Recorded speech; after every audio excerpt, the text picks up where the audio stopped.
తెలంగాణ వ్యాప్తంగా food safety task force అధికారులు ఆకస్మిక తనిఖీలు నిర్వహిస్తున్నారు.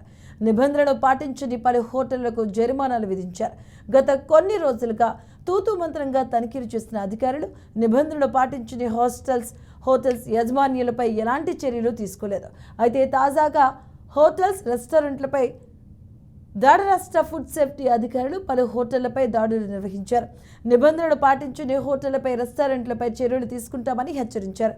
ఇతర వస్తువులను చెత్తబుట్టలో పడేసి యజమానులకు నోటీసులు జారీ చేశారు.